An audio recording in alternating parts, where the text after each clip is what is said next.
Inforradio presenta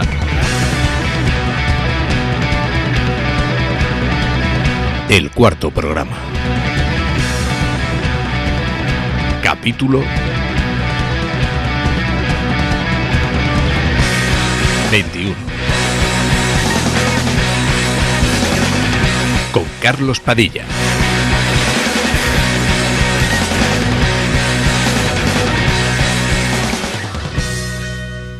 Echo de menos, y eso que yo no lo viví, que se fume en la televisión y en la radio, porque el humo también se escucha. Incluso obligar a que haya más cerveza y menos agua, no por nada en especial, pero siempre he pensado que cuando el entorno de una entrevista se parece más a la barra de un bar, aunque sin gritos ni papeles por el suelo, más se muestra a la persona que se le pregunta.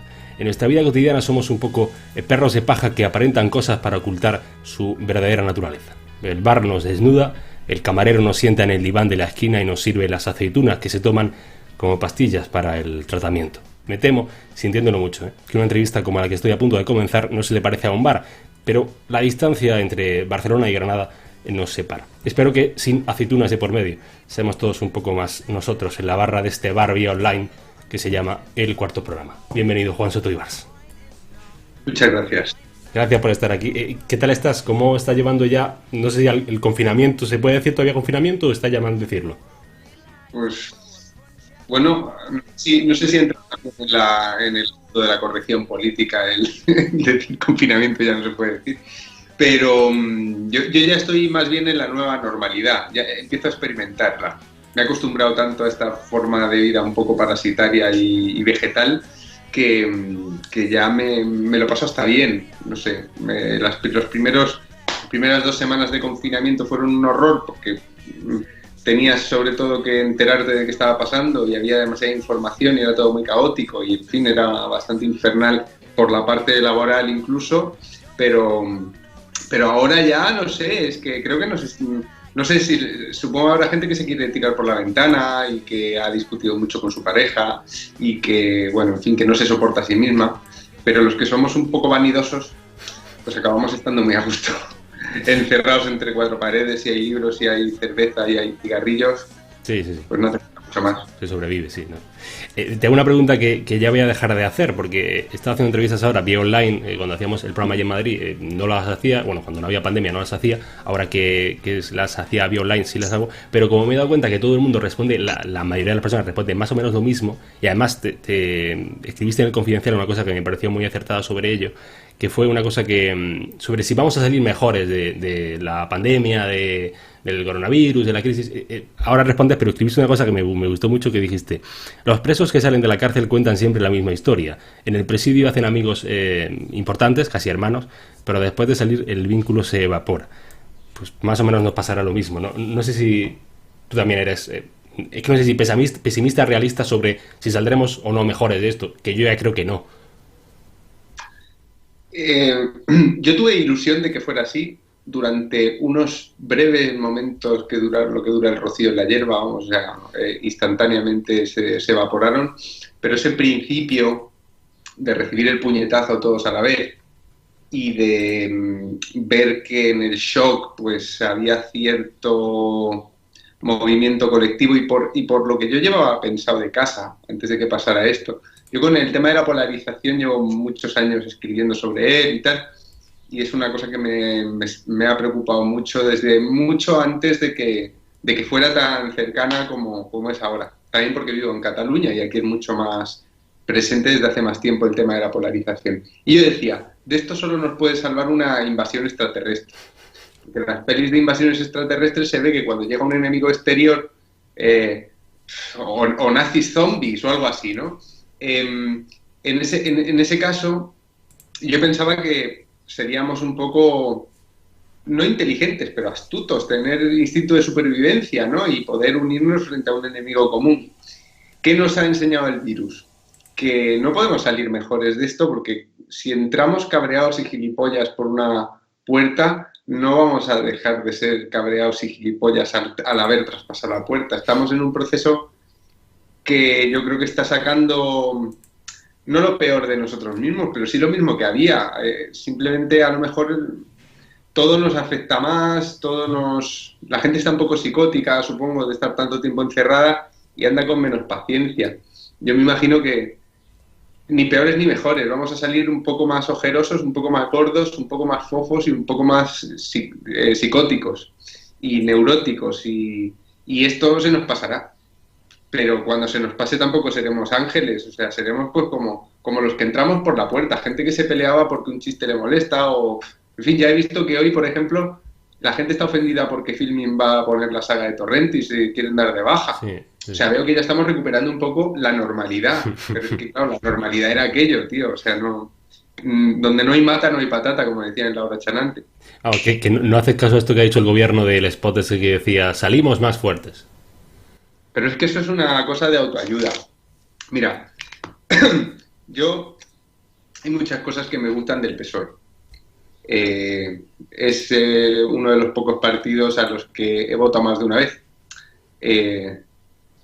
Yo soy de los que votan con asco porque soy un estupendo y me creo que no hay nadie que me represente y toda esa movida, que es un poco idiota porque es natural. O sea, hay 6 partidos, más o menos 6 partidos para 48 millones de habitantes, pues ninguno te va a representar, es lógico, pero sí que lo que no soporto del PSOE, lo que más me jode a mí del PSOE es como esa tendencia al libro de Coello que tienen. Y esto ya era así con Zapatero, que legalizó el matrimonio gay, o sea, hizo cosas que me gustaron mucho, ¿no? Luego otras que no me gustaron nada. Pero todo lo envuelve el PSOE en esa retórica de autoayuda fofa. Y esto del saldremos más fuerte y estas últimas intervenciones de Pedro Sánchez, yo es que las encuentro repugnantemente cercanas al pensamiento positivo. A mí me gusta mucho la respuesta que le ha dado Carlos Alsina, que le dio al día siguiente en Onda Cero, que era una respuesta de una persona pues inteligente que dice: ya estoy suficientemente jodido para que me toques tú los cojones con que tengo que salir sonriendo ahora, ¿no? Es que no apetece, no... Realmente tenemos que superar, es verdad, tenemos que superar una neurosis que tenemos muy, muy arraigada y que nos ha afectado y un cabreo monumental y unas ganas de sacarnos los ojos, y yo estoy muy por la labor de que se supere todo esto, pero hablar a la gente como si ahora lo viéramos, como si esto nos hubiera enseñado algo, es que me parece de la sección de autoayuda del Corte Inglés. Y una cosa que eches de menos y que desees volver a hacer cuando vuelva esto de la normalidad, la de siempre. Abrazar a los amigos, emborracharme con ellos en sitios muy poco higiénicos, volver a casa a las 8 de la mañana y no lavarme las manos antes de entrar en la cama, levantarme apestando, pedir pizza sin pensar que a lo mejor me muero, no sé, yo echo de menos la guarrada y la improvisación. Entre 4 paredes improvisa regular. Y luego todo este rollo higiénico de la distancia social, pues es que yo llevaba muchos años riéndome de que los americanos sean así o de que los suecos sean así. O sea, me parece algo caricaturizable y nunca me ha gustado. Siempre he vivido muy cómodo en el temperamento español de tocarnos y de pues esta cosa de tirar la servilleta al suelo del bar y escupirlo. Y a mí me gustaría, yo eso ya lo he hecho mucho de menos, la guarrada. La guarrada está bien, es verdad, sí, se ha perdido. Oye, te escuchaba decir lo de pizza. Hay un debate en España que a mí me parece interesante entre la gente que dice pizza y la gente que dice pizza. Pizza, es que tú eres de Granada y yo soy de Murcia. Claro, es verdad. Yo tengo una amiga murciana que dice pizza. Y tengo arduos debates sobre el tema. Claro, es como se dice. La gente que hace cosas raras con la lengua y los dientes para decir esa comida no está haciendo honor a lo sencilla que es esa comida. Es una cosa redonda con cosas... Una masa redonda con cosas por encima y metida en el horno no puede tener un nombre que sea difícil de pronunciar. Sí. Es muy básico. Tienes razón. Bueno, Juan, eres escritor, columnista porque no periodista, o al menos te he escuchado decir que no te gusta que te llamen periodista, o que no sé si tú te consideras tú mismo. Pero es que no me gusta a mí, no debería gustarle a los periodistas, porque ellos hacen un trabajo que yo no hago.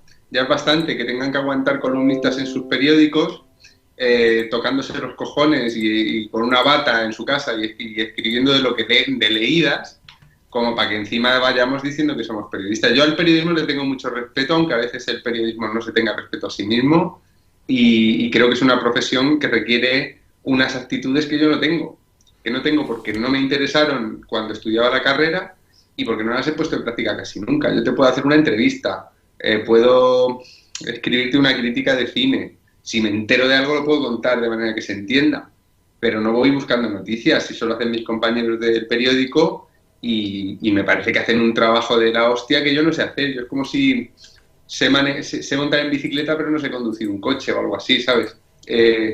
No, pero no me molesta que me llamen periodista porque escribo en un periódico y es lo que parece, pero no lo soy y no es... O sea, el periodismo es una profesión tan mal vista por la sociedad, o sea, los periodistas están muy mal valorados, ¿no? Y suena raro, pero me parece de necesaria humildad decir que yo no sé hacer eso, porque hay mucha gente que lo hace muy bien, pese a la mala prensa que pueda tener la profesión. Así que sí, soy un escritor que vive de leer las noticias y tal, y comentarlas. Me pagan por eso y es una suerte acojonante. Hablando de libros, y por empezar hablando también del coronavirus, te escuché decir que escribiste el libro de Crímenes del Futuro porque pensabas que esos crímenes del futuro son los que estamos cometiendo ahora sin darnos cuenta.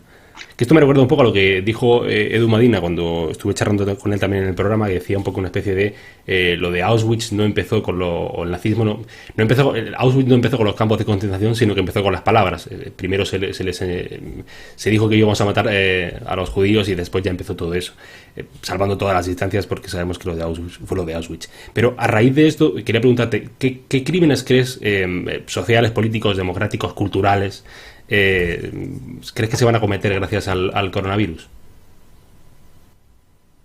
No lo sé. No te sabría responder a eso, la verdad, porque... Sé que es una pregunta oceánica un poco. Sí, pero te voy a responder con un ejemplo, porque de por qué no te puedo responder a lo del coronavirus. Te voy a responder con un ejemplo. Mira, yo estaba escribiendo un libro sobre los tabúes, un poco así abierta, tema abierto, tabú, los tabúes hoy, cómo está operando el mecanismo del tabú en la sociedad actual, y he leído mucha antropología, en fin, hago un recorrido por el tabú, la herejía, etcétera, y lo llevo al presente, ¿vale? Este libro iba a salir, lo tenía que entregar el 26 de abril a debate, se iba a publicar en la misma editorial que sacó Arde en las redes, es un ensayo, y estalló todo esto, empezó a pasar todo esto. Poco antes de que yo tuviera que entregar, ya lo tenía casi acabado. Y me di cuenta de que esto tiene mucho que ver, esto del virus, con el tabú, porque de pronto hay tabú entre nosotros. Tú no me puedes tocar, yo no te puedo tocar, hay sitios que están prohibidos, sobre todo al principio, esa ciudad de Wuhan, que nos conocíamos su nombre al mismo tiempo que sabíamos que no podríamos pisarla, ¿no? Donde la gente se quedaba encerrada. En fin, vi que todo esto... necesitaba meter de alguna manera esto que está pasando con el coronavirus por la magnitud, por el impacto social y por su relación con el tema de mi libro. Entonces, primero me dieron las prisas porque estábamos en febrero, marzo, y pensaba que a lo mejor podía meter por ahí un par de morcillas y entregar el libro en fecha. Pero a medida que esto fue creciendo exponencialmente, yo me di cuenta de que necesitaba mucho tiempo para pensar, que no quería... a mí me da un poco de vergüenza ajena todos estos libros que están saliendo ya sobre el coronavirus, ¿no? No, yo quería tener distancia, por lo menos unos meses. Y por eso no te puedo contestar esa pregunta, porque todavía no la tengo. Ahora a duras penas empiezo otra vez a releer el libro que tengo a medias, en ver dónde puede encajar algo que tenga que ver con este tema, etcétera. Pero ahora empiezo... ya te digo, a dar pasitos hacia allá.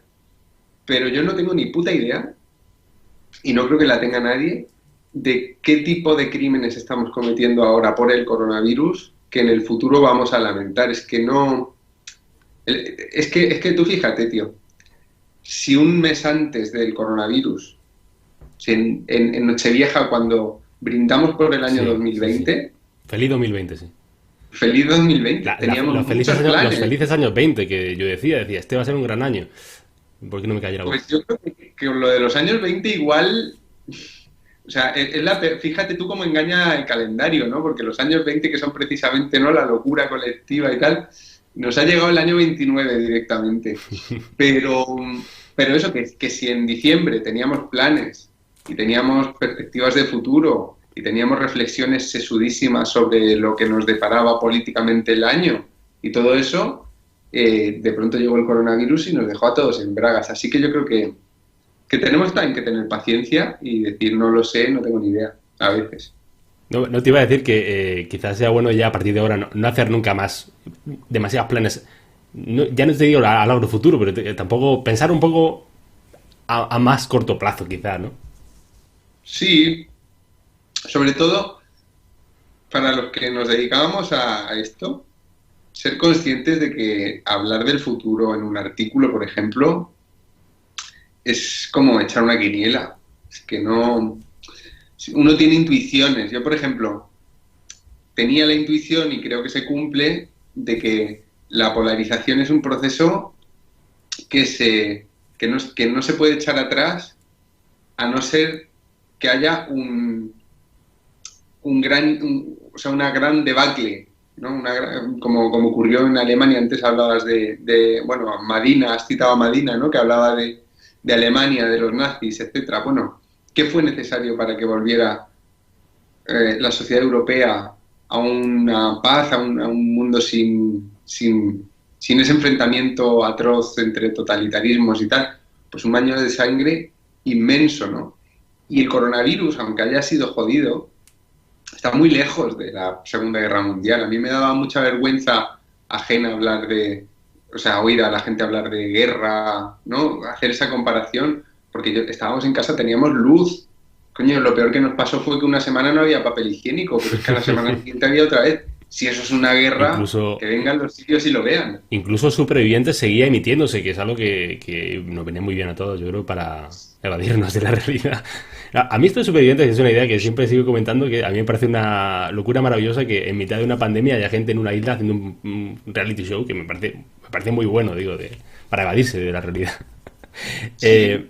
Oye, ya que podemos decir que eres escritor, pero a la vez también estás pegado a la actualidad, ¿la mejor literatura está ahora en lo que vivimos día a día? Yo te lo pregunto porque a mí, por ejemplo, y yo que no soy escritor, ni imagino que lo seré nunca, porque me da mucho respeto, Villarejo, por ejemplo, es un personaje de novela, ¿no? O Iván Redondo es un personaje de novela. O La Gürtel se podría decir que es una serie de televisión, o lo seré también. ¿Crees que la mejor literatura está ahora en las calles? No, creo que no. La mejor literatura está en los libros. Pero sobre lo que está pasando ahora sí que se escribirá muy buenas novelas.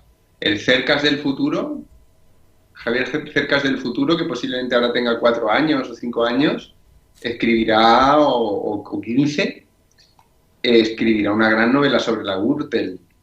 Claro, la literatura es mucho más que la realidad. O sea, la literatura es una sublimación de la realidad. La realidad es chabacana, es aburrida, es tediosa, te cabrea. Tiene que llegar la literatura para que leamos sobre la Gürtel y nos caigan bien los villanos. Los villanos de la Gürtel no... Algunos son pintorescos, y es verdad que para unos sketches cómicos y tal, sí dan, y hasta puedes simpatizar con algunos, ¿no? Pero yo creo que ahora empezamos a simpatizar un poco con el personaje de Gil. Y empezamos a simpatizar con un corrupto repulsivo como Gil, porque ya es tiempo de escribir una novela sobre Gil. Yo creo que habrá una buena novela sobre Gil como antihéroe, una novela que haga que el lector, pues como con Tony Soprano, ¿no? Se encariñe con él, pero sepa que es un puto perro. Es posible ahora, pero cuando Gil estaba vivo, o cuando se murió Gil, pues no hubiera tenido la distancia, ¿no? Así que, por eso, la literatura sublimará algunas de las cosas que ahora estamos viviendo, y el coronavirus también será un gran escenario de fondo para tramas, novelas, etcétera, pero a su tiempo. No me gusta la gente apresurada. Oye, ¿cómo maneja el escritor el tema de la recepción de su novela o de su obra? Porque yo me lo pregunto mucho. Yo, por ejemplo, hago una entrevista mala o pésima, que las he hecho y las seguiré haciendo, o medio buena, y a lo mejor pues una crítica o que no me guste, pues digo, pues joder, una putada, con perdón. Pero bueno, a la próxima semana puedo hacer otra, o al mes puedo hacer otra. Pero claro, un tipo que haga un libro, o una novela, o el tipo que sea director de cine, y se tire 3 años, o 4, o 5, o 6, o 12, o 20 haciendo algo, y que llegue el libro y digan, pues esto es una puta mierda. esto es una basura. ¿Cómo? Porque claro, no va a decir, a la semana te hago otro, como si fuera hacer algo, o un periodista. ¿Cómo llevas tú eso de las críticas? A ver, es que a mí nunca me han dicho una crítica muy de un libro, no sé. Yo lo que llevo peor es que, como escribo en la prensa, no haya mucha atención cuando hago una novela. Hay críticas, las críticas casi siempre son positivas, o sea, a no ser que tengas un troll que te odie mucho, un enemigo escritor que rivalicéis y tal, que no es mi caso el del enemigo escritor, trolls tengo como una tonelada, ¿no? Pero los trolls no se leen tu libro, o sea, quiero decir... No, yo lo que llevo regular de mi, digamos, es que la carrera literaria va por un lado y el periódico va por otro, y los ensayos, ¿no? A mí los ensayos se me leen. La gente como me llega hasta mí con el Confidencial y todo eso, pues hago un ensayo y les interesa y tal, y se lo compran y se vende y se cita y funciona bien. En cambio, cuando publico una novela, como tengo ese, digamos, marchamo de columnista más que de escritor de novelas, pues no, pasa un poco sin pena ni gloria, o sea, no... Algunas ha traducido a otro idioma, algunas ha sacado segunda edición, pero en general mis novelas se leen poco y se leen poco en el mundillo literario. Y eso es lo único que me da un poco de decepción, porque me tiro mucho tiempo escribiendo. Por ejemplo, la novela Crímenes del futuro, la segunda parte es lo que le ha pasado a los de Supervivientes. La segunda parte de esa novela son una modelo y un fotógrafo que son pareja y los dejan en una isla para hacer una campaña de publicidad. Y van a estar solos en una isla una semana y tienen que hacerse fotos como muy naturales de pareja para esa campaña de publicidad. Y lo que pasa en el mundo es que estalla una guerra mundial y nadie va por ellos. Pero ellos no saben, ellos simplemente ven que llega el séptimo día y no los recogen y, bueno, pasan años, se convierten... Bueno, y eso es un poco lo de Supervivientes, aun con muchas diferencias, pero el otro día cuando se enteró una de las concursantes que le pusieron las imágenes de lo que había pasado, yo enseguida dije, fíjate, pues si hubieran leído más la novela que yo escribí, ahora estarían yo dando entrevistas como si fuera rapero. Y no pasa porque no se las leen, en fin, se las leen 1.500 personas, que no es nada. Oye, y eso me jode porque le pongo mucho trabajo y sinceramente algunas novelas mías me parecen una puta mierda a mí, de las que publiqué hace años. Tengo novelas que a veces me las traen para que las dedique y me da vergüenza. Y si a la persona le ha gustado, pienso que es idiota, que es una experiencia bastante triste. Que venga un lector ahí que tú le agradeces mucho disfrutar y que venga una novela tuya que tú odias y tú firmarle como pensando, eres un normal. O sea, son cosas curiosas, pero...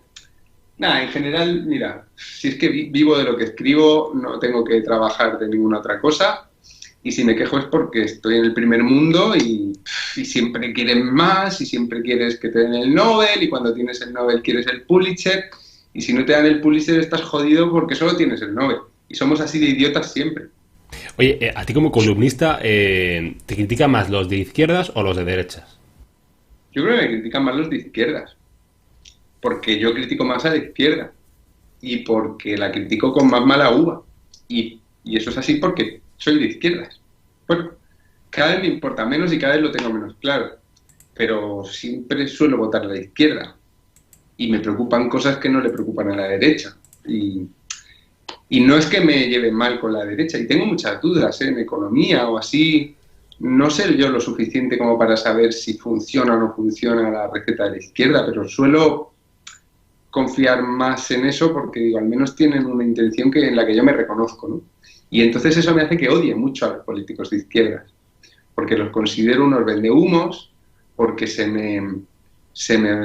van por los cerros de Úbeda con las tonterías estas postmodernas, que soy incapaz de entender el papel que están jugando si no es la división social, y me cabrean mucho.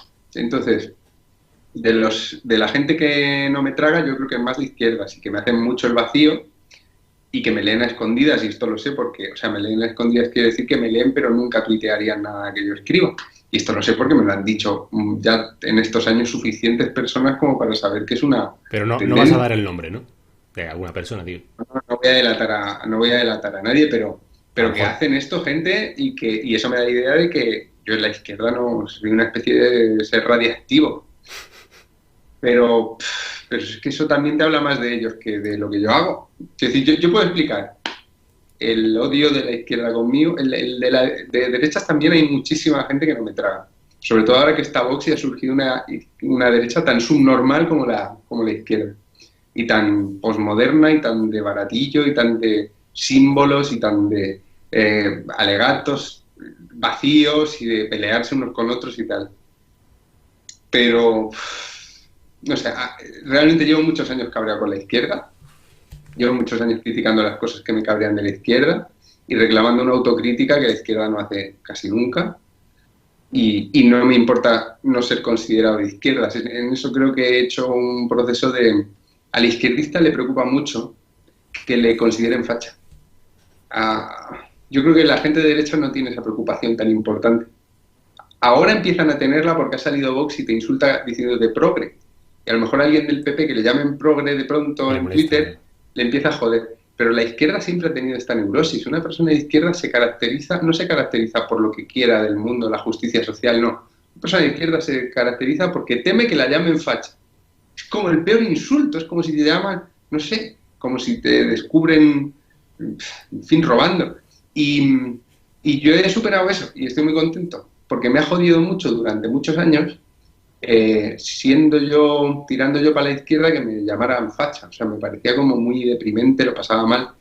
Y yo creo que superar eso te hace como mucho más libre de pensar sin esas etiquetas, ¿no? Y yo creo que a la izquierda le hace mucha falta dejar de tener miedo a no ser considerada de izquierdas por gente que está intentando como convertirse en el que pone y quita las etiquetas, ¿no? Que hay muchos personajes así, muchos torquemaditas que se han erigido ellos en los que ponen la línea roja y dicen tú eres un facha, tú no.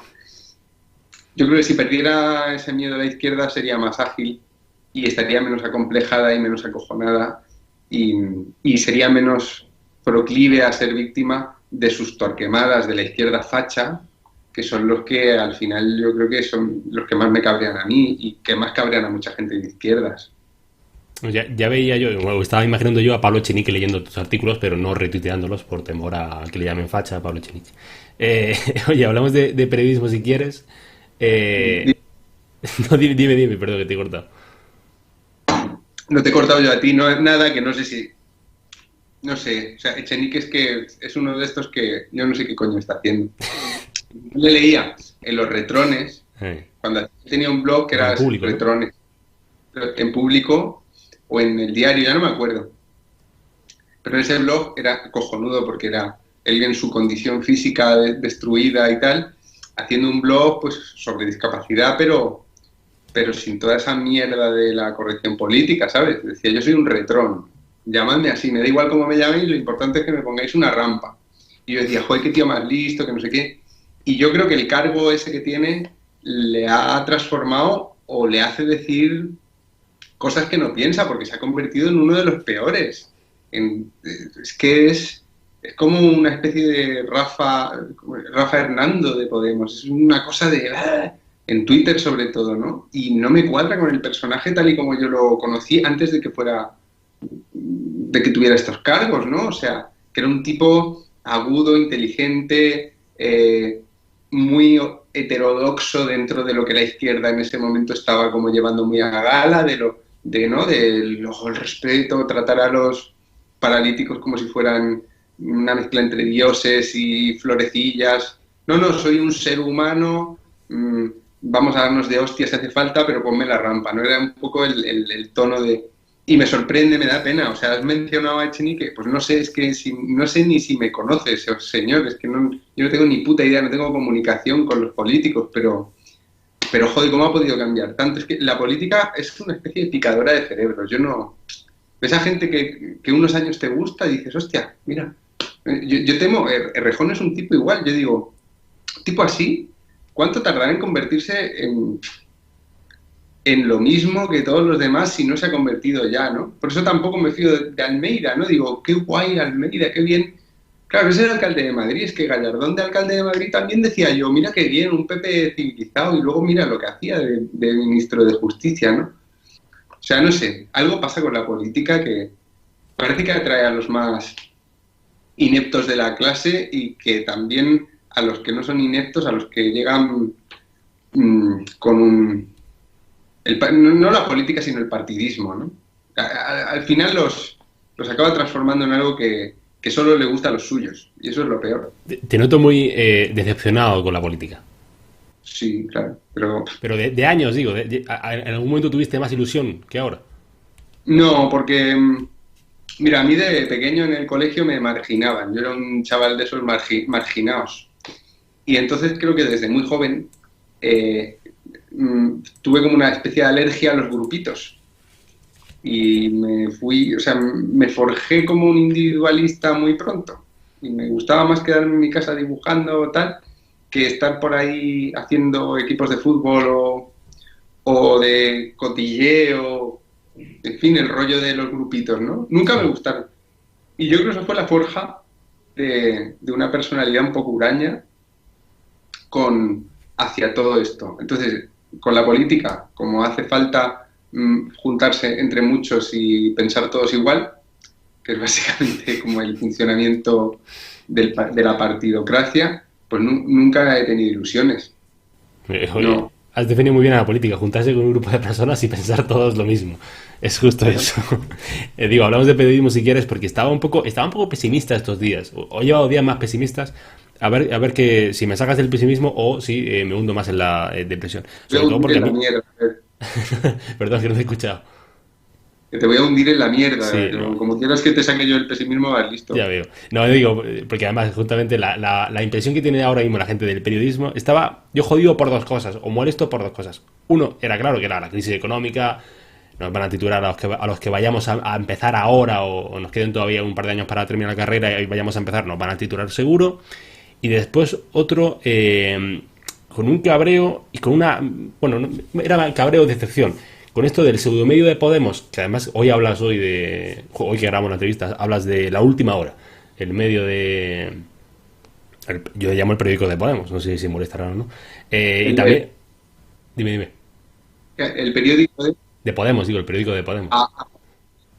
Y después también estaba el estado de alarma de Javier Negri, que son estas dos cosas que digo, no es que las eliminemos, porque yo soy poco fan de la censura, ahora hablamos de la censura y de todo esto, pero tienen como demasiada relevancia mediática, algo que en mi opinión no es un buen periodismo. Entonces estaba un poco pesimista con esto. ¿Tú cómo has visto al periodismo en la crisis del coronavirus? Pues si separamos a Negre y al órgano de propaganda del partido Podemos de periodismo, me ha sorprendido lo bien que lo he visto en general, no todo, pero es que, mira, hay una cosa, nos cuesta mucho separar lo particular de lo general, y a veces atribuimos a la excepción unas características generales, y esto, claro, si miramos a La Última Hora, que no es un periódico, es un panfleto partidista, y miramos a Negre y su canal de YouTube loco con gente, en fin, que está toda de acuerdo, podemos decir que el periodismo, qué mal ha estado, cuánta basura, pero no sé, o sea, yo he seguido las informaciones de la epidemia por la prensa seria, digamos, y es verdad que a veces se han publicado cosas que no estaban bien meditadas, pero es que la información iba muy deprisa, era contradictoria. Fíjate solo en las mascarillas, todavía no hay un acuerdo general sobre cómo, cuándo... Es que no se sabe muy bien, o sea, vamos un poco dando palos de ciego y es que es como va el mundo científico. De donde mejor me he informado es verdad que no ha sido de los periódicos, ha sido de un canal de YouTube que es el doctor Iván Moreno, que es un médico internista de Valencia que una vez a la semana hace un repaso de lo que ha sido la semana, pues que se ha investigado, qué investigaciones han ido para arriba y cuáles para abajo, cómo va la curva. Pero bueno, yo creo que el periodismo A ver, cuando decimos que el periodismo va fatal, es verdad. Y hay mucha mala praxis. Y sobre todo el periodismo político es una mierda. Porque el periodismo político al final son, con excepciones de nuevo, pero es una prolongación del argumentario de los partidos políticos. Y hay sesgos en los medios que son muy difíciles de evitar. Pero hasta en el medio más, o sea, por decirte, hasta en Público y en La Razón, que son medios de comunicación muy escorados, cada uno hacia un sitio, tú puedes encontrar ahí buen material periodístico. Tanto en la parte periodística, incluso en la de opinión, puedes encontrar pues, a un tipo que es sensato y que, ¿no?, de derechas, de izquierdas, pero vamos, una persona honrada que intenta... Y yo tiendo a valorar mucho eso, porque es verdad que la foto general, pues tienes líneas editoriales que son draconianas, periódicos que parece que hacen marchar toda su opinión en una dirección y no les importa a veces caer en la calumnia y ver mucha mala praxis, ¿no? Pero se nos olvida que todo lo que sabemos de los políticos, sea por un medio o por otro, viene por los periodistas. Todo lo que sabemos de la economía viene por los periodistas. Casi todas las cosas de las que nos enteramos vienen por ahí. Es verdad que ahora algunas vienen de las redes sociales, pero también por las redes sociales nos viene mucha mentira. Entonces, bueno, durante el coronavirus yo estoy bastante orgulloso de lo que ha sido, por ejemplo, El Confidencial, que se ha quedado sin redacción, como todos los demás medios. Ha tenido que aprender a todo el mundo a trabajar de otra manera, otro ritmo, etcétera. Y yo creo que han dado una cobertura digna. ¿Que se ha metido la pata? Sí. ¿Que se han publicado cosas que al día siguiente todo el mundo decía que hubiera sido mejor no publicar? Pues seguro. Pero la media, no sé, dentro de la mediocridad de la prensa en general en España, yo diría que la crisis del coronavirus no ha sido tampoco especialmente mala. En la información. Luego el tema de la crispación y la comunicación política y todo eso es deprimente. Pero bueno, no sé, la parte científica, digamos, o de sanitaria o así, yo diría que no está mal, por me equivoco. Esto que voy a decir a lo mejor es impopular, tampoco quiero que se me malinterprete, pero ¿cuánta culpa tiene el lector, el oyente, el televidente para con los medios actuales? Es decir, nombrabas, por ejemplo, a esto de un periodista de derecha sensato, o un columnista de derecha sensato, otro de izquierda sensato. Pero a veces veo, por ejemplo, Ángeles Barceló hace una crítica al gobierno en la cadena SER, y hay una parte de los oyentes que dicen, pero Ángeles, eres facha. O con Esther Palomera, que pasa más o menos lo mismo. Ángeles, está escribiendo en el diario.es, no puedes criticar al gobierno. O por ponerte otro ejemplo mucho más extremo, es Jiménez Los Santos, dice, pues Vox, aquí no sé quién... Bueno, y ya le dicen, Federico, eres Pepe Progre, que esto lo llaman también. Es decir, no sé cuánta culpa tiene ahí el lector con ello. Es decir, a veces habrá que decirle al lector, al oyente, al televidente cosas que no le gusten, pero entiendo que es complejo, ¿no? Yo creo que ibas muy bien encaminado con lo que estabas diciendo. No es que haya que decirle cosas que no le gusten, es que el lector es un problema. Es un gran problema para la prensa. O sea, lo que hemos descubierto con las redes sociales es aterrador. La teoría de la comunicación mediática, y tú que estás más cerca de la carrera que yo, habrás tenido que aguantar esos tostones infumables de comunicación mediática y no sé qué, y los tendrán más frescos, ¿no? Pero siempre la opinión pública se ha visto como algo que tiene un poder, pero que es muy manipulable por los medios. Y los medios son el cuarto poder, ¿no? Y crean las imágenes que después se tatúan en los cerebros de las masas y toda esta morralla de los años 60 que se sigue estudiando en las carreras universitarias. Y las redes sociales han demostrado que los medios de comunicación se parecen más a un espejo. Claro, antes de que hubiera reacción del lector, antes de que el lector se expresara, se podía atribuir un poder mucho más grande a la prensa y, digamos, una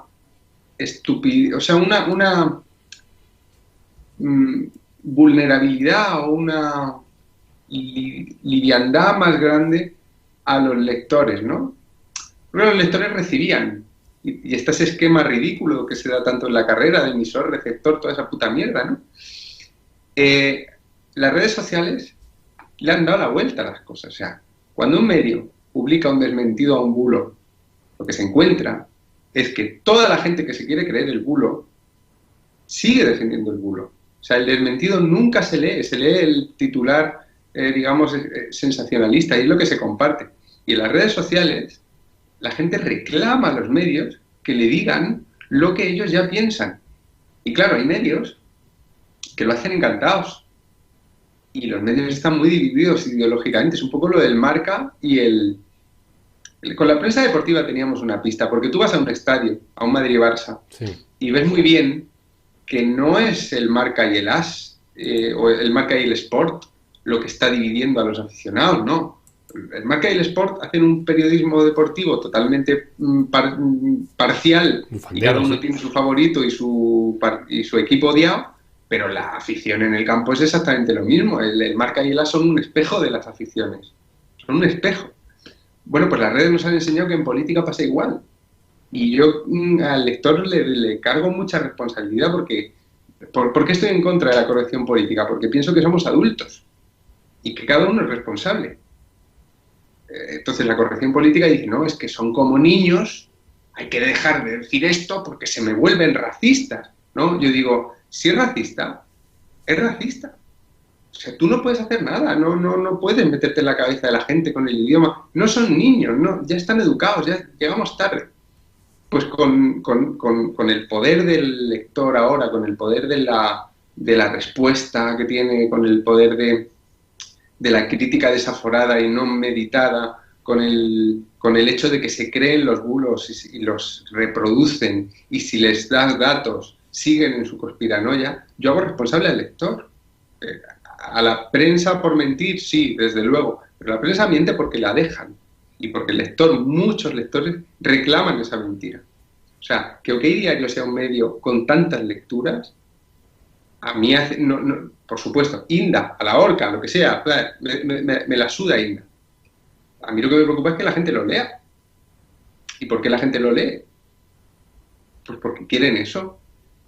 ¿Es Inda un manipulador? Él lo intenta. Pero la gente que le lee ya está manipulada. No es que esté manipulada, es que piensa como él. Por eso que creo que en el siglo XXI, después de la aparición de las redes sociales, nos va a tocar mucho pensar en la responsabilidad individual de los lectores. Los lectores ya no son esa masa manipulable que se creían en los años 60. Sí se le puede manipular, sí que hay gente que se radicaliza, sí que y los medios tienen mucho que ver con esto. Pero son personas responsables, que si tienen edad para votar, deberían también tener edad para pensar. Digamos, esto lo dijo un profesor mío así que no se me atribuyen a mí las palabras, pero que los medios a veces nos tratan como si fuéramos gilipollas. Nosotros tratamos a los medios como si fuéramos gilipollas. Tú lees los comentarios de cualquier periódico, lee cómo se comparten las noticias, o sea, todos nos tratamos como si fuéramos gilipollas. Los medios, sí. Hay gente... no sé, te puede escribir El País un editorial intentando que tú pienses no sé qué, pero la gente se chotea de los editoriales del País y de los editoriales de quien sea, y los capillitas se lo creen. Y ahora habrá gente que se crea lo que diga a la última hora porque es el de su partido, ¿no? O sea, no es que es que nos tratamos todos un poco igual, quiero decir... Es que es muy recíproco, es lo que nos han... Se ha roto la dirección, con las redes sociales se ha descubierto que es recíproco, o sea, que no es de arriba abajo. Los linchamientos digitales no son de arriba abajo, no hace falta dirigirlos. Al principio había gente que creía que había alguien en la sombra que los dirigía, ¿no? En plan, a este personaje odiado. Puede que a veces haya pasado eso, pero no es la norma. La gente es absolutamente cruel, está encendida y actúan irresponsablemente. Entonces luego puedes decir, es por la publicidad que les come el seso, es por el alcohol, es por los medios de comunicación, es por las películas violentas, es por el porno. No es por nada de esto. Esos son espejos de la sociedad. Están reflejando la imagen que la sociedad da. Si la gente dejara de ver porno, no haría falta prohibirlo, ¿no? Oye, ¿tú eres un columnista rebelde? ¿Qué quiere decir eso? Porque a veces tengo la sensación de que nunca quieras dejar contento a nadie, sino que siempre te lleven un poco hostias de todos lados. Pero eso es una digamos, una respuesta a lo que yo hago. que es escribir lo que pienso. No, no tengo ganas. En Twitter a veces sí tengo ganas de patar, porque Twitter vale para eso, ¿no? Y puedo meter en una columna, puedo meter ahí una faltada gratuita porque me hace gracia o tal. Pero en general las hostias, el grueso de hostias no me lo llevo por patar. A veces lo parece, pero no. Yo cada día digo, a ver, ¿tengo algo que decir o no? No, me callo. O lo pongo en Twitter. Cuando no tengo nada que decir, pongo chorradas en Twitter y para eso está Twitter. Pero en el periódico, no. No diría que soy rebelde. Lo que pasa es que sí que es verdad. Te digo lo de la rebeldía. Sí, dime. No, te digo lo de la rebeldía por cosas como esta cosita que pusiste en Tentaciones, de esta despedida de Tentaciones con algún mensaje un poco encriptado a Cebrián. Eso me parece un poco pues rebelde, que está bien que sea así, la verdad. Pero es una rebeldía falsa, porque fíjate que yo eso lo hice porque trabajo en el Confidencial. O sea, no me iba a quedar en la calle. O sea, aquello fue algo que yo me podía permitir decir y que los que trabajaban en el país no podían decir, aunque lo pensaran muchos. Cebrián estaba cargándose el país. Era Cebrián y el director que había puesto, ¿no?, en el periódico. Yo creo que ha cambiado mucho la situación con Soledad Gallego Díaz. Te puede gustar más o menos el país, ideológicamente, lo que sea, pero por la gente que yo conozco están más contentos los trabajadores del país, ¿no?, y los periodistas y tal. Aquella era una situación muy mala. Y como yo he tenido una colaboración y Cebrián había denunciado al Confidencial por el tema de los papeles de Panamá, pues me permití el lujo de meterle un mensaje cifrado en su propia casa y en forma, esa pata de los cojones.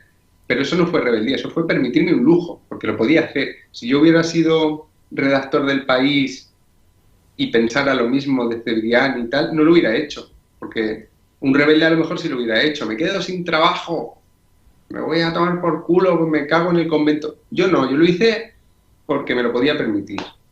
Y fue bastante divertido y me consta que le jodió mucho, pero le busqué problemas a mi jefe inmediato y esto lo supe años más tarde y lo sentí muchísimo.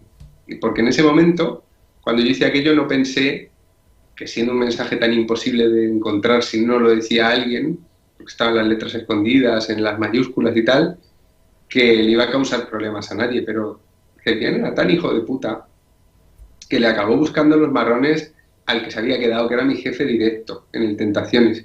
Y cuando me enteré, que fue hace poco, el año pasado, lo sentí muchísimo y sentí tanta vergüenza que ni siquiera le he escrito a mi jefe directo para decirle fui un gilipollas. O sea que rebeldía no fue, ya te digo yo. Fue un lujo y un lujo, como siempre, acaba produciéndole problemas a alguien que no eres tú. Tengo por aquí el libro de Arden las redes, la postcensura y el nuevo mundo virtual. Me gusta mucho la portada, ¿eh? Está muy bien la portada. De debate. ¿Sí? ¿Qué? Dime. No, que sí se la curraron, sí, me gustó mucho. Sí, tercera reimpresión. Te quería consultar una cosa, y es que últimamente, o al menos yo tengo esa sensación de que hay mucha gente diciendo esto de las redes están ahora irrespirables, hay mucho odio, hay mucho verbo grueso, mucho ruido. Pero yo tengo la sensación, que siempre han sido más o menos así las redes. ¿Tú qué edad tienes? 20 ya. Por eso piensas eso, claro. No, cuando empezaron, en claro, lo que para ti es la prehistoria, eran muy divertidas. Tanto Twitter como... Fue en 2011 que se empezaron a torcer las cosas. 2011, 2012, ahí empezó a ponerse la cosa... Pero en esos años todavía eran como eventos raros.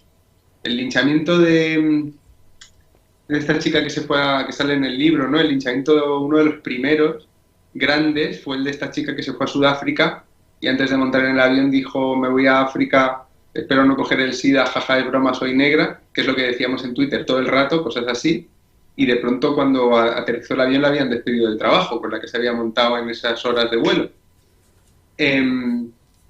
Eso fue raro cuando pasó, fue, no sé, lo de Vigalondo, cuando de pronto echaron a Vigalondo por decir una broma nazi totalmente, pues eso, tonta, ¿no? Eso empezó a pasar al principio cuando llegaron las redes sociales, sobre todo Facebook. Era acojonante porque íbamos allí a decir todo lo que no queríamos que oyeran nuestras madres. Era bestial, o sea, yo en Facebook tenía fotos drogándome, que las publicaba yo, pero drogándome, que se veía la droga.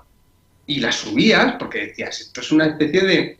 Facebook era un poco como Forocoches y éramos todos como gente despreocupada. Era la selva. ¿Eh? La selva más o menos, ¿no? Sí. Y hubo un momento en que, entraron nuestras madres a Facebook. B, entraron monjas progresistas en Twitter. Monjas masculinas y femeninas, pero monjas. Y se empezó a joder la cosa. Y ahora está peor, porque es verdad que durante unos años Twitter ha sido una hegemonía de la izquierda.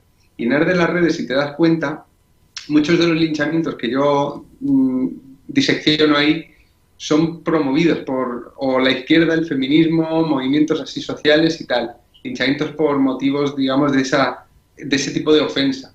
Pero en los 2 últimos años ya ha surgido un ofendidito de derechas en las redes. Ya existía afuera, pero en las redes ya se ha hecho fuerte un ofendidito de derechas, que es el que a Trueba le hace la vida imposible durante 2 semanas, o a Dani Mateo por sonarse con la bandera, que te montan unos cirios de la hostia por cualquier cosa, y ahora tenemos en Twitter una especie de guerra civil con una izquierda y una derecha que se ofenden por todo, y casi te diría que está promoviendo ahora más linchamientos la derecha que la izquierda, Aquí se ha invertido un poco. Así que yo sí diría que es más irrespirable ahora, a lo mejor en los últimos 2 años, que antes. Y que ha ido por escalas, que primero era la puta libertad y súper divertido, y decías, es que ya te digo, es que te metías allí a decir el chiste racista que no te atrevías a hacer con tus amigos, lo hacías en Twitter, y la gente se reía, porque Twitter era para eso. Y entonces primero Twitter se convirtió en un sitio políticamente correcto, horrible, y ahora se ha convertido en donde te podía caer un linchamiento por hacer ese mismo chiste que 2 años antes no pasaba nada, y ahora ya se ha convertido en la guerra civil. Es que ahora no sabes por dónde te va a venir. Tienes a los Alvise, que son las barbija puta de derechas, y es que ya no hay dónde meterse. O sea, ya son asquerosas las redes sociales. Yo sigo en las redes sociales porque meto clics al periódico y lo agradecen, pero... Eso te iba a decir, que si te has planteado dejar las redes sociales en algún momento. Pues mira, ahora que el Confidencial va a ser de pago, a lo mejor me puedo permitir dejar las redes sociales, ya veremos. Porque hasta ahora ha sido muy importante que los periodistas metamos clics en los periódicos con las redes sociales. Pero a lo mejor, no lo sé, me lo tendré que pensar. Digamos que tengo una baza más positiva para si yo las quiero dejar, porque si es de pago, me importa una mierda lo que yo ponga en Twitter, ¿no? Que ponga el artículo. Yo ahora, por ejemplo, pido a la gente que lo retuitee, porque me di cuenta que haciendo eso la gente lo retuiteaba más y se leía más el artículo, y eso es bueno para el periódico. Pero toda esa política, digamos, de llamar la atención, a lo mejor ya no tiene sentido si el periódico hay que pagarlo otra vez. ¿Y tú antes le dedicabas muchas más horas de las que le dedicas ahora a las redes sociales? A ver, hubo una época, que es la buena de las redes, que ya fíjate qué polla viejismo, ya se puede ser polla vieja hasta con las redes, que hace nada eran nuevas. Pues... es que antes vivíamos sobre todo con Facebook. Yo entré en 2008 y los primeros 3 o 4 años es que era mucho más cercano a la vida real, porque nosotros montamos una fiesta que no vino nadie en mi casa, 2008-2009, y como no venía casi nadie, dijimos, oye, si lo ponemos en el Facebook pusimos nuestra puta dirección de casa, en Facebook, en unos grupos que había, como de gente que nos caía bien, pero no conocíamos, y a las 2 de la noche, en mi casa a lo mejor había 90 personas, y me robaron el sofá. O sea, esto te lo digo para que te hagas la idea de lo diferente que era. O sea, que ponías tu dirección, se te llenaba gente de la casa de hijos de puta, de drogadictos, de las 80 personas de las 80 personas que había en la fiesta, ¿cuántas conocías? ¿A nadie? A mi compañero de piso. Y ya está.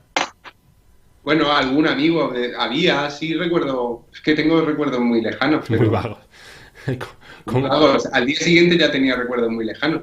Pero eso te, que tú te hagas a la idea de cuál era el ambiente en una red social. Es que era una fiesta de fin de curso de una universidad americana, o sea, es que era tetas y locura.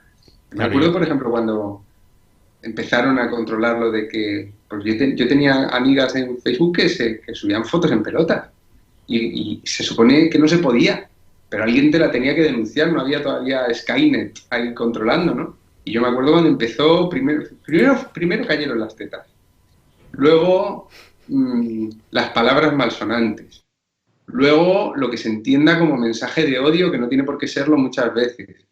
Y finalmente, pues, no sé, solo quedaba en las redes sociales el cabreo y las ganas de llamar la atención y de vez en cuando alguna cosa bonita, algún hilo interesante, pero o claro sea, que yo sin la travesura, digamos, han perdido para mí bastante el sentido. ya llegué, yo creo que en una etapa ya mala de las redes sociales. Época más Twitter. Yo Facebook no tengo. Porque, por ejemplo, yo tengo la concepción de que Facebook ya es una cosa para, que no sé si es una concepción, pero para personas mayores, Pa viejuno. para o padres. Sí, puede ser, sí. Es que ha caído mucho. Es que la gracia que tenía cuando tú ya tuviste edad, digamos, para meterte ahí, ya la gracia no la tenía. Ya te digo, es que cuando apareció, yo a tres de mis novias las he conocido por Facebook. O sea, es que aquello era, no te puedo decir. Pero cuando ya no se podía hacer eso, cuando ya te montaban un Cristo porque hacías un chiste o tal, y ya no se te ocurría, no se te pasaba por la cabeza. Mira, te voy a dar un ejemplo. A ver. Y lo pongo en el Arde en las redes sale, ¿eh? No, no es la primera vez que lo digo, pero yo en Facebook, cuando desapareció Madeleine McCann, que no sé si sabrás quién es Sí, tú, la niña pero rubia, ¿no? una Británica. niña rubia que desapareció, secuestraron, que luego parecía que habían sido los padres que la habían matado, en fin, un caso de estos que hoy estaría la gente como con lágrimas de cocodrilo, y ¡ay, ay, ay! Bueno, pues entonces también la prensa, ¡oh, Madeleine, Madeleine! Yo me hice una careta de Madeleine y en Halloween me la puse y me hice una foto y la subí a Facebook diciendo la encontré. O sea, tú imagínate que eso lo hago ahora, Voy a con intentar, no, no lo el vi. pozo. O sea, muero. Pues en Facebook se podía hacer, no pasaba nada. Era divertidísimo. Está feo porque si ahora me río del chiste, a lo mejor me critican a mí por reírme de un chiste que. Pasa que No, ya ha prescrito, ¿no? El chiste, digo.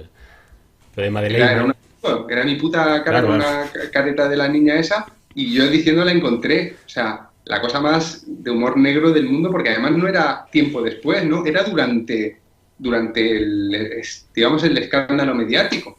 Y no pasaba nada. Pues, seguro que hubo alguien que le molestó, pero es que nos reíamos de la gente a la que le molestaba una broma. Y Pero entonces, pues, claro, era divertido, era muy punky. esto es algo que no sé si han instaurado las redes o las redes sociales o no, no sé, pero es el derecho a sentirse permanentemente ofendido por algo. Es que sentirte ofendido es muy legítimo, pero si a ti nadie te pone los chistes en la cara, o sea, si tú llegas a un chiste porque alguien que tú conoces lo retuitea o porque alguien te lo envía, pues echas la bronca a la persona que te lo ha pasado a ti, no al que lo ha hecho, porque hay mucha otra gente que se está riendo, déjalos en paz. Es que yo entiendo que la gente, yo mismo a veces hay un chiste que me puede ofender, incluso, no creo que me pase casi nunca, pero puede haber algo que a mí me parezca fuera de lugar y digo de humor y tal, pero ¿qué voy a hacer? O sea, no sé, es como cuando Camilo de Ori, que es un tipo con un humor negro muy bestia, hizo un montón de chistes sobre el niño del pozo, el niño que cayó al pozo. Esos chistes acabaron llegando a la familia de ese niño y le denunciaron a Camilo de Ori. Pero quien le mandó los chistes a la familia de ese niño fue el mayor hijo de puta del reino, porque yo hubiera denunciado al que me pasó el chiste. O sea, si a mí se me muere un hijo y estoy destruido y viene alguien a enseñarme en mi puta cara los chistes que está haciendo un tío en las redes sobre este tema, si esa persona es amiga mía, deja de serlo. Pero digo, ¿cómo puedes tener tú la crueldad de traerme a mí esto? Déjame en paz, ¿no? Que haya gente diciendo tonterías y siendo cruel, perfecto, pero ¿por qué me tengo que enterar, no? Es como el típico que va a contarte que te están poniendo los cuernos. pero tú ¿por qué me lo cuentas? ¿Quién te ha dado a ti el derecho a joderme? Digo, o sea, A ver, yo creo que hay que ir a por esa gente, a por el chivato. Hay que qui- ir a por el chivato como se ha hecho siempre y darle una paliza en el patio. claro, quizá me he expresado mal. No digo derecho a sentirse ofendidos. Ha habido siempre el derecho a sentirse ofendidos y a expresarlo directamente. Esto me ofende muchísimo. Que pongan a Torrente en Filmin me ofende mucho. Es que te puedo ofender. Yo puedo llegar a entenderlo. Me cuesta, pero lo puedo llegar a entender. Pero que además de ofenderte digas, pues me voy a dejar Filmin porque me ofende muchísimo. Esto es lo que yo no llego a entender demasiado del todo. Pero Bueno, bueno. es que ahí no estás diciendo que te ofende. Es mentira que te ofenda. Ahí estás diciendo que eres la hostia. Eso se llama, hay un nombre en inglés, yo lo traduzco, señalamiento virtuoso. Tú estás señalando ficticiamente algo que te molesta, pero en realidad quien estás señalando es a ti, porque estás diciendo, mirad qué buena persona soy, mirad qué buenos sentimientos tengo. Y estás haciendo esa pornografía de la virtud. Así que no es ni siquiera expresar tu ofensa, es que la ofensa muchas veces yo sé que es mentira. O sea, de la gente que está presuntamente ofendida por Filmin porque han puesto Torrente, estará ofendido uno o dos que estarán locos y deprimidos, porque eso no puede ofenderte. O sea, si eso te ofende, tienes un problema emocional grave. No, hay mucha gente que está fingiendo que le ofende porque se han dado cuenta de que eso en este momento concreto le está dando likes. Pero esa gente dentro de 3 meses, cuando lea sus ofensas, sentirá vergüencita, porque dirá, ¿cómo pude ponerme tan intenso porque Filmin ponía Torrente? Es que soy gilipollas. Mira, Lo dirán ellos mismos, yo creo, ¿eh? Yo por, confío mucho en la gente. por meterme yo en un charco, por ejemplo, esto con Vox, ¿no? Que dice, me siento muy ofendido porque no hay un luto oficial y Pedro Sánchez lleva la bandera roja y parece que está de fiesta. Y de repente se ven unas imágenes de Espinosa Los Monteros diciendo, esto es como si hubiéramos ganado el Mundial. Pues eso no es ofensa, eso es ser, bueno, pues digamos que lo que suele ser un postureo, digamos que bien vendido porque hay mucha gente que se lo cree, con lo cual allá ellos. Pero bueno, Pero sí. es falsa la ofensa, Sí, sí, sí. totalmente, la que sentían por el luto. Es que es un buen ejemplo de lo que estoy diciendo. Es que no se han ofendido en ningún momento. Es que les da igual. Es que están diciendo somos la hostia porque llevamos una corbata negra. Pero por favor, hombre, es que la gente es muy poco... No sé, tío, o sea, lo que falta es humildad. Al final, humildad para decir... yo- para mí fue duro. Mira, el momento del niño ese del pozo. Te voy a decir una cosa, a mí me la sudaba. O sea, yo leía las noticias y veían a Rosa haciendo llorar a la familia del niño y tal, y yo sentía vergüenza ajena. Y no tenía conexión emocional con la historia. Era tan grande el altavoz y la pornografía que se estaba haciendo con esa historia, que yo llegué a sentirme mala persona. Porque para mis adentros, una cosa que no puse en Twitter, claro, no la puse porque tampoco quería tocar los cojones con eso, pero a mí me daba igual. Si sacaban al niño, si no lo sacaban, me daba igual. Y, y era duro admitirlo, porque era, oh, ¿seré yo el psicópata? No, yo creo que a mucha gente le daba igual. Y son como las plañideras que se ven muy guapas ellas llorando en público. Y luego en su casa se les quita el llanto. O sea, ¿cuánta de esa gente que sufría por el niño dormía como un tronco todas las noches? Pues mira, no lo sé, pero seguro que mucha. Y dime. No, no, perdón que te he cortado. No, no, ya puedo divagar sombríamente. Está bien, porque mi método de entrevista es que empezamos a charlar, porque tampoco no entrevista a políticos como para estar ahí acizando y haciendo cosas, que esto sería pues lo normal. Oye, citas en el libro Bueno, espera, me has mentido, has entrevistado a Madina. Pero eso es... Yo he entrevistado a Madina y a Borja Semper, que son expolíticos en general. Ah, vale, Entonces vale. ya hablan con más libertad. Yo no voy a entrevistar a Echenique. Pues, es que a mí no me interesa, porque yo no soy el hoy por hoy, ni más de uno, ni... Es decir, no me interesa porque si de repente Echenique hablara sobre esto que decías tú, el blog y los otros... Hay una falsa, y esto ya es una sensación mía y ya pasamos a otro tema, pero este postureo, este maniqueo, es decir, son poco reales en general. Pierden esa realidad o ese, no sé. A Pablo Iglesias antes de la política se le veía más real que ahora está como muy embotado en el uniforme político y demás. Que a lo mejor no tiene por qué tenerlo si fuera vicepresidente. Pero bueno, si quieres pasamos a otro tema. Aunque esto va para largo, ¿eh? Es que me parece una observación estúpida. Yo, por ejemplo, siendo político, las entrevistas que he hecho en la tuerca a Juan Manuel de Prada, no sé, hasta a Pallín, no sé, una serie de personajes que me interesan, le he visto muy, muy bien, o sea, me ha caído muy bien ese Pablo Iglesias que hacía las entrevistas en ese programa. O sea, pero muy bien, he dicho, qué buena entrevista, qué buena charla, qué tipo, me gustaría a mí. Y fíjate luego lo que yo escribo sobre Pablo Iglesias como político, que es que le parece que le deteste, ¿no? Es verdad, pero tú estás diciendo algo estás subrayando algo de lo que estábamos hablando antes también, ¿no? Que es que yo tengo la sospecha de que el ejercicio de la política, igual que el ejercicio de la escritura nos vuelve más introspectivos y más vanidosos, el ejercicio de la política yo creo que les vuelve más torpes emocionalmente y más mentirosos y más conformistas con lo que ellos piensan y les hace peores. Es una mala pócima. Se mostró una gran polémica con unas palabras del jefe del Estado Mayor de la Guardia Civil, que se llama José Manuel Santiago, diciendo que estaban trabajando en la Guardia Civil en dos frentes, que era evitar el estrés social que producen los bulos, y después decía minimizar ese clima contrario a la gestión de crisis por parte del gobierno. Por partes, te digo, ¿los bulos, o te pregunto mejor dicho, los bulos son libertad de expresión? Sí, son el precio de la libertad de expresión, son uno de los precios. El bulo, el comentario ofensivo, incluso te diría que el alegato verdaderamente racista, ¿no? El muerte a los moros o lo que sea, es el precio. Si queremos libertad de expresión tenemos que pagar. No es gratis la libertad de expresión. Exige responsabilidad, pero también exige que cuando la gente no es responsable, o sea, yo creo que el único límite a la libertad de expresión es la calumnia, la injuria, etcétera, ¿no? Buscarle el mal a alguien mintiendo sobre esa persona para destruirla.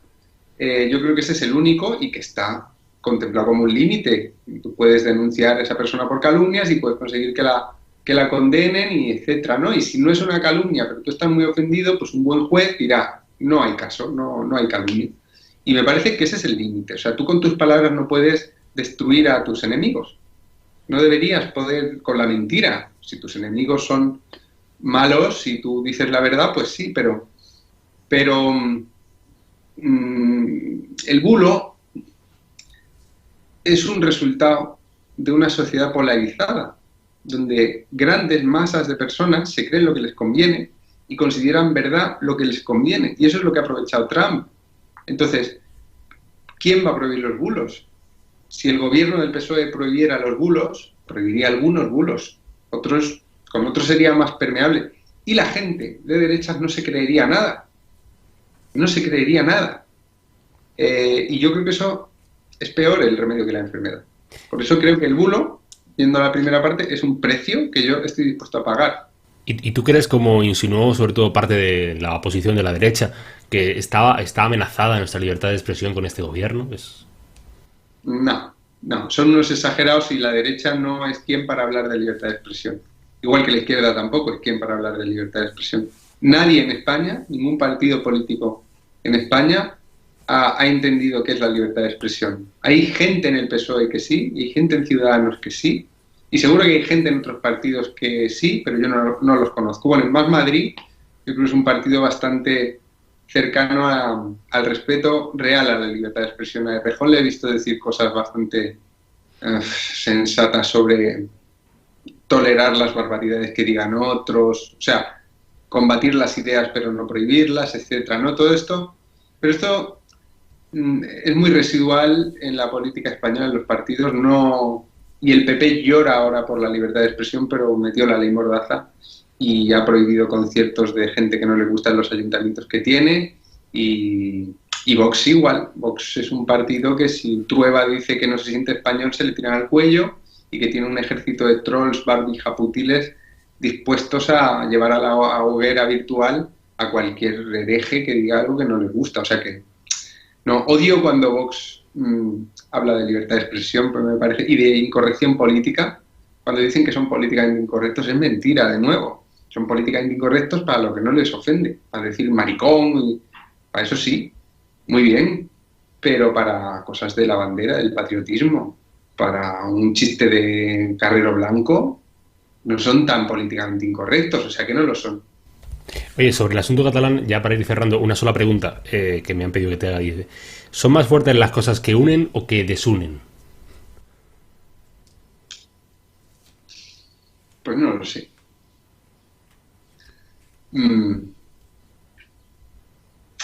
No lo sé. Irá por épocas, ¿no? ¿Tú qué crees? O sea,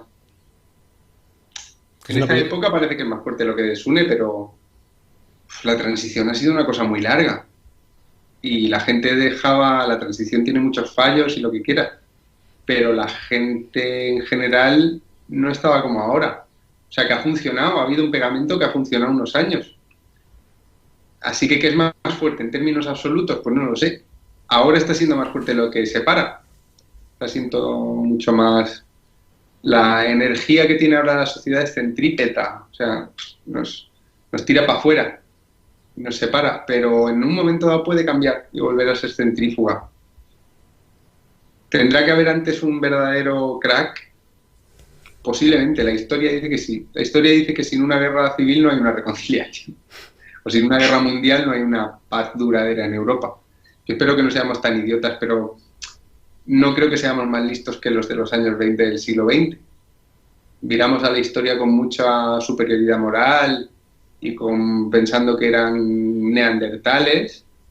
Y yo estoy aquí con mi amigo Astur, Manuel Astur, que es otro escritor que dice que el hombre del Egipto y el hombre de Roma y el hombre de la Edad Media y tal no eran tan diferentes a nosotros. Podían ser más ingenuos para unas cosas, pero menos ingenuos para otras, ¿no? O sea, no tengo una gran confianza en el progreso, vaya. Pero pienso que habrá un momento en el que la energía que tiene el giro que tiene la sociedad será en dirección contraria y nos sentiremos un poco menos enemigos de nuestros vecinos. Pero en este momento no es así. Oye, para ir cerrando, Juan, algo que hacemos habitualmente. Bueno, antes de eso, tengo curiosidad, ¿el apellido Ibars de dónde viene? Pues viene de Valencia, Vale. por lo que yo sé, pero nunca me ha interesado mucho la heráldica no sé, de Valencia, vamos a decir. Hay muchos en Valencia. Algo que hacemos habitualmente, que es una especie de mini test, que yo te digo una palabra o un nombre de una persona que no tiene nada, que no tienen relación mucho entre sí, pero bueno, y tú me dices, pues, ¿qué te parecen? ¿Vale? Así que te Vale. digo, el primero sería Federico Jiménez Los Santos. Pues el punky que la izquierda debería tener también. El Confidencial. Un medio sin línea editorial. eh, Pablo Casado. Mm, no le dejaría ni 5 euros. Y Pedro Sánchez. No le dejaría ni 7 euros. Donald Trump. Espero que me dejara a mí. No sé si se lo pedí. No, de Donald Trump. Donald Trump, tengo muchas ganas de ver cómo aparecerá en los libros de historia. Me interesan más cómo aparecerá en los libros de historia que qué se dice de él hoy en la prensa. TV3. Una televisión autonómica. Y Sam Peckinpah. Pues, después del alcohol, lo que más horas de excitación divertida me ha dado. Además he visto ahora ahí detrás que tienes el cartel de Gran Belleza de Sorrentino. ¿Puede ser? Sí, Pues ya sí, te pregunto sí. también por Sorrentino, ¿qué te parece? Pues Sorrentino es muy regular, tiene películas.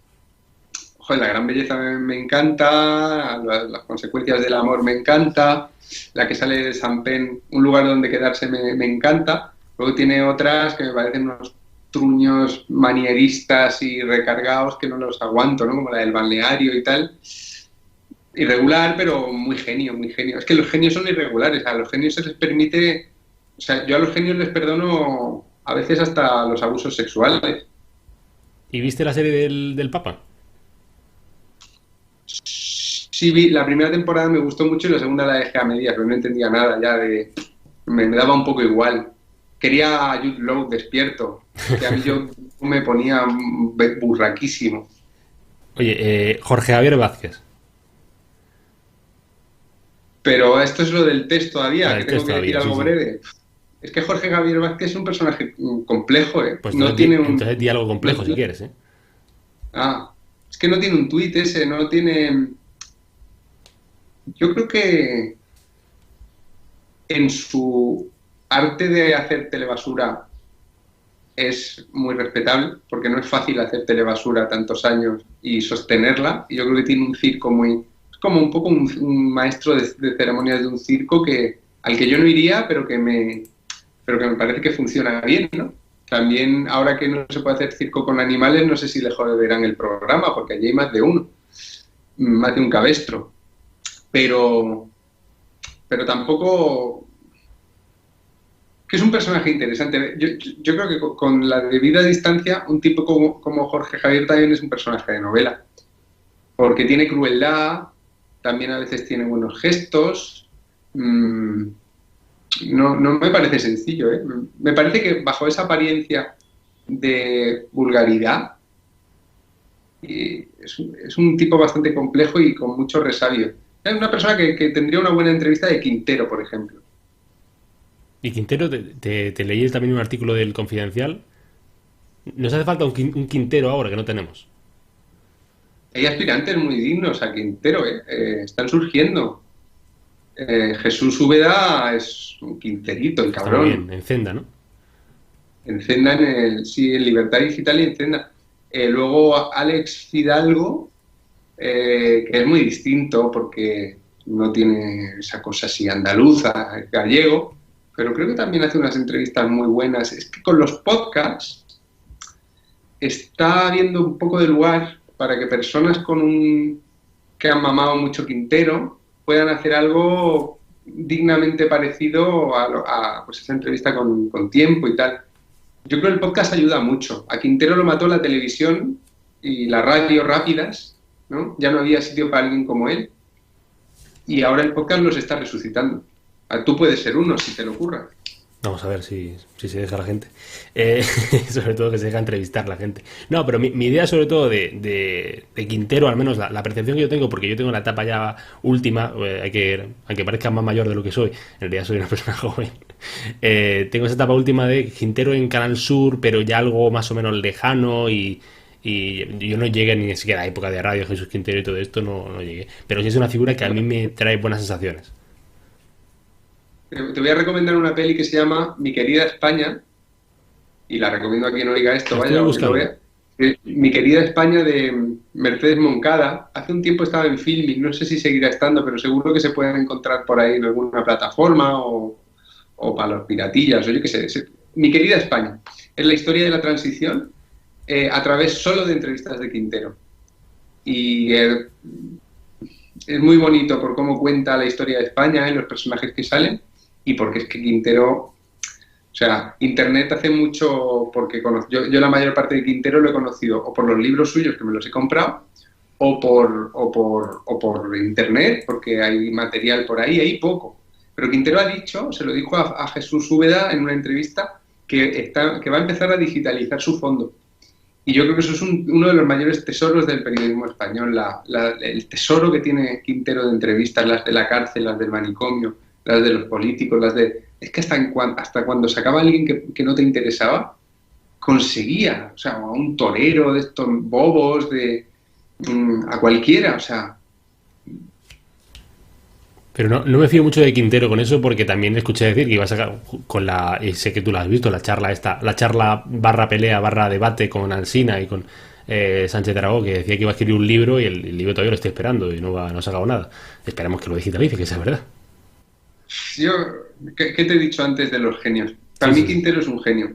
Y Quintero yo creo que no está en su mejor momento. Ha estado en peores momentos. Creo que ha estado muy jodido hace unos pocos años, que ha estado realmente un poco enloquecido, un poco fuera de sí, porque la ruina no le sienta bien a alguien le gusta vivir bien y que se acostumbra a vivir bien por su trabajo y tal, como él. Y se ha pegado una hostia de muchos años. Entonces, si Quintero dice que va a hacer una cosa y no la hace, pues yo se lo perdono. Y si monta un cirio con Alsina, que yo creo que Alsina se portó ahí mal con él porque tenía que haber sido más generoso, porque estaba con Quintero, o sea, no estaba con cualquiera, estaba con Quintero, se veía que Quintero no estaba bien, estaba alterado, y creo que ahí Alsina pecó un poco de no tener compasión por él.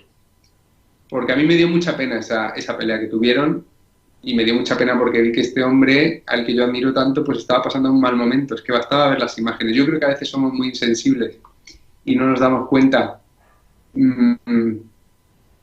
Pero yo a Quintero le perdono hasta que pase una época de loco, más de loco que de loco de la colina. Creo que ahora está mucho mejor, de todas maneras, por lo que me dice Jesús a Úbeda.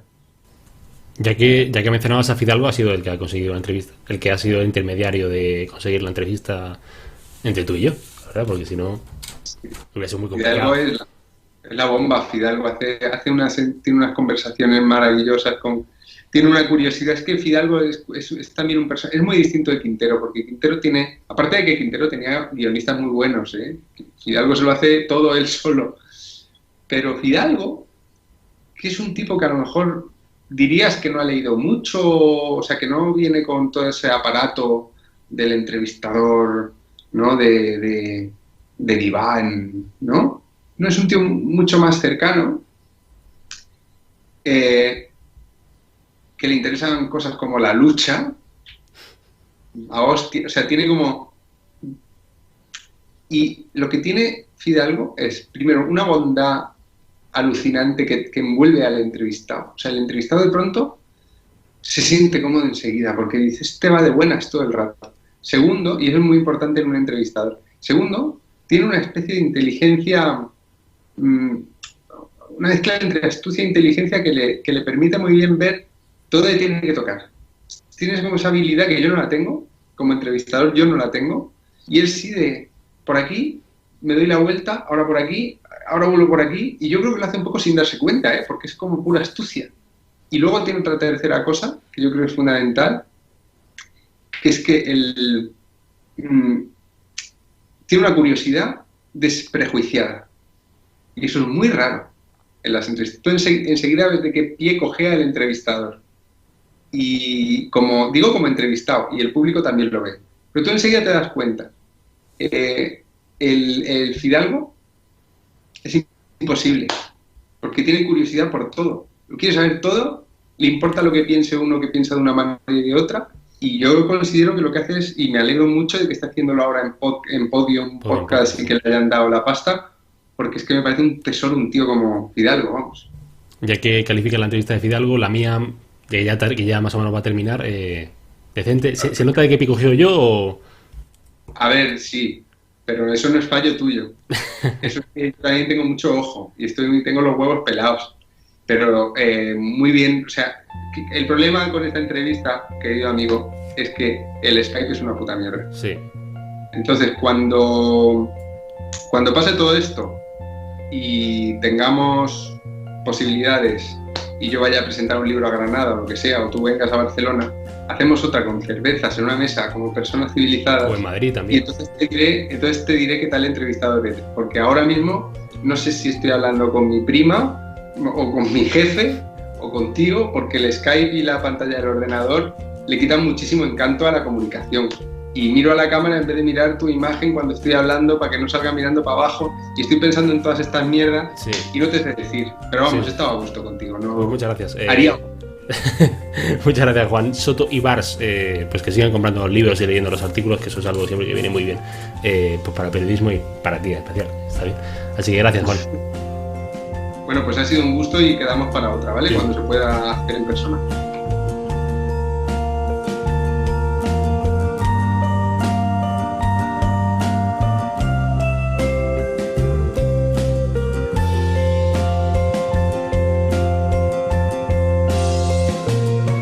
Pues hasta aquí este capítulo número 21 del cuarto programa con Juan Soto y Bars, periodista del Confidencial, autor de, entre otras obras, pues su ensayo de Arde en las redes, la postcensura y el nuevo mundo virtual. Así que ha sido 1 hora y 20 de charla con Juan Soto y Bars. Volvemos este domingo, habrá programa con José Antonio Zarzalejos y también habrá programa la próxima semana, y aquí pues no sabemos cuándo nos tomaremos vacaciones. Esto sigue siendo la radio, el podcast. Esto sigue siendo el cuarto programa y ustedes, las personas que lo hacen posible. Gracias por estar al otro lado a través de ebooks, de Spotify, de YouTube, de Google Podcast, en Twitter, @cuarto programa, en Instagram, @el cuarto programa. Hasta otra ocasión. Sean felices. Adiós.